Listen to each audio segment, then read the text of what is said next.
Dislexia.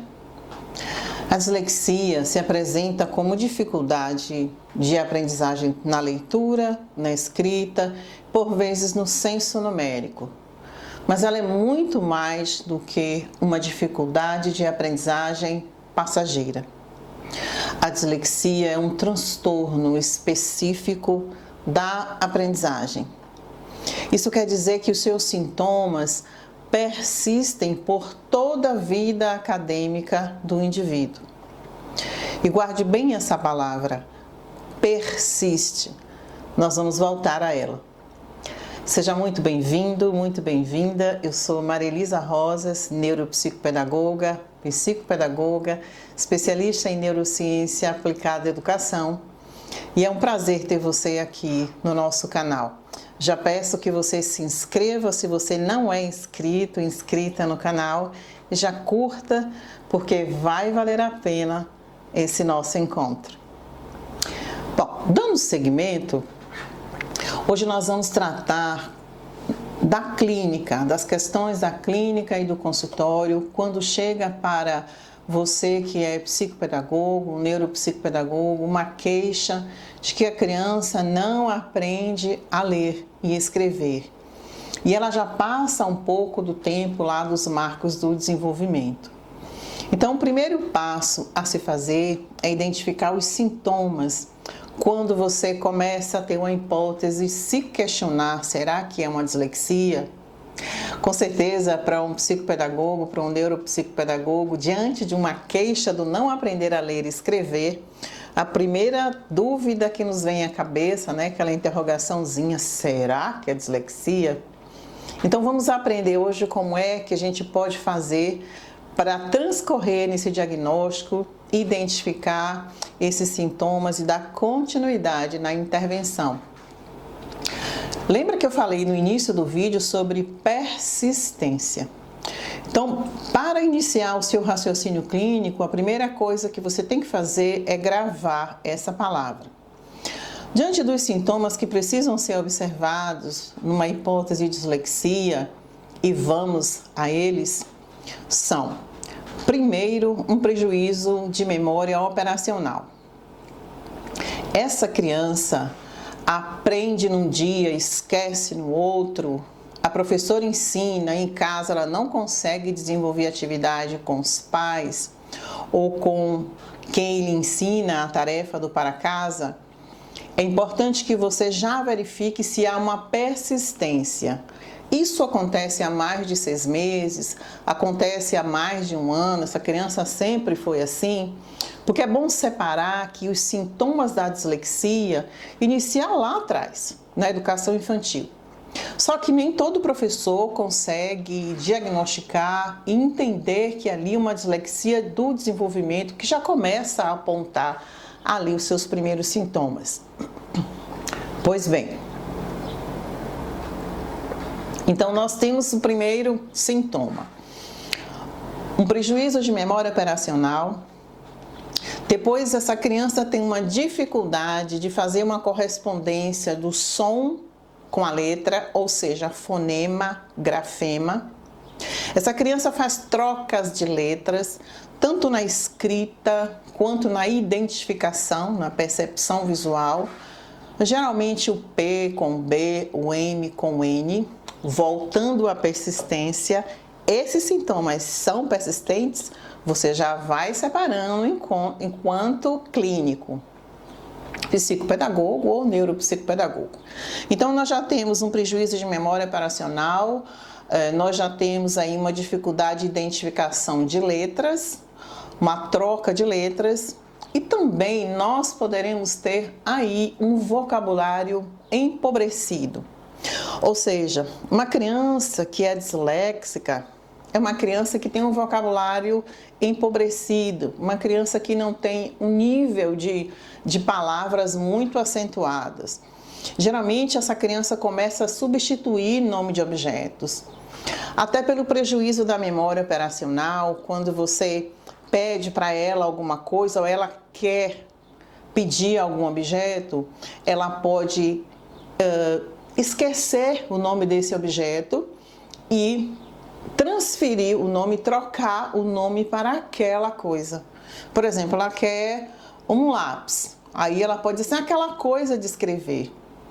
E quando você também vai avaliar na nomeação automática rápida, que é uma avaliação que você vai fazer ali no tratar do diagnóstico, você percebe que a criança tem um vocabulário muito empobrecido. Então você tem um baixo léxico, você tem uma memória operacional em prejuízo, você tem uma dificuldade de transcrever o fonema para o grafema. E muito importante, eu costumo sempre tratar desse sintoma, que é a baixa autoestima. Crianças com dislexia apresentam baixa autoestima. Isso porque desde muito cedo, desde lá a educação infantil, é uma criança que é mais lenta para fazer as tarefinhas de educação infantil. É uma criança que não desenvolve na alfabetização, seus colegas vão na frente, ela está bem sempre atrasada e ela começa a ouvir lá do professor, tá? Ah, todo mundo acabou e você não acabou. Ou o colega diz assim, nossa, mas vamos brincar, você não conseguiu ainda. Em casa, ela pode ouvir, você é menos inteligente do que o seu irmão. Então, uma criança que está acostumada a ser tratada com palavras pejorativas. Então, a gente já vai perceber se essa criança tem uma postura acanhada, se ela tem medo de responder o que você pergunta no consultório, tá? Então, voltando aos sintomas, nós temos uma memória em prejuízo, nós temos a dificuldade de relacionar fonema com grafema, o som com a letra. Nós temos um baixo vocabulário léxico e nós temos uma baixa autoestima. Outro quinto sintoma bem importante é você não associar com DI. Inclusive, esse é um critério de exclusão. Crianças com dislexia, elas são crianças inteligentes. Ou seja, lá tem inteligência mantida dentro ali do marco do desenvolvimento, do que se espera para essa criança. Ela não consegue aprender a ler e escrever com fluidez, mas é uma criança que dá muito bem com tecnologia, com criatividade, desenvolve outras potencialidades. Então, uma criança que se adapta bem, tá? Então, você precisa primeiro afastar a hipótese de DI, de um déficit intelectual, para que você tenha esses conteúdos e entenda que ali é uma dislexia. Bom, de posse desse raciocínio clínico que deve ir aí se construindo, você já vai fazer um encaminhamento, uma devolutiva, tá? Digamos que todos esses conteúdos que foram citados aí, eles fecharam em positivo. Mas como que você vai fazer? Que protocolos que você vai utilizar? Eu costumo sempre bater nessa mesma tecla, dizendo que o importante é que o neuropsicopedagogo, que o psicopedagogo, ele saiba lidar, que ele tenha competência com a teoria, que ele tenha segurança na teoria, que ele entenda o que é o transtorno, tá? Porque o protocolo você pode escolher. Aquele que você tem mais à mão, aquele que você consegue elaborar melhor. E eu vou dar aqui alguns exemplos dos que eu uso. Mas a própria neurociência da dislexia, ela fala isso. Você precisa entender que a dislexia é uma disfunção cerebral nas áreas da leitura, como que ela se apresenta, e o protocolo você pode escolher. Não é o protocolo, mas sim o conhecimento que você tem para fazer a escolha do protocolo, elaborar o seu raciocínio clínico e desenvolver a sua avaliação fluida. Passar para os pais com muito cuidado, porque não é bom, nenhum pai, nenhuma mãe recebe, é sempre para mim, eu falo das minhas experiências de clínica no consultório, que é sempre um choque muito grande, um pai e uma mãe ouvir que seu filho tem dislexia, tá? Então, eu utilizo, voltando aos protocolos, eu utilizo o IAR, eu utilizo a avaliação neuropsicológica, cognitiva, do volume 1, aí aqui eu avalio as funções executivas que são importantes de avaliar, principalmente a memória, tá? A atenção, a leitura e escrita aritmética, nessa mesma avaliação neuropsicológica, volume 3, isso que eu utilizo. E utilizo também a avaliação neuropsicológica cognitiva, volume 2, linguagem oral.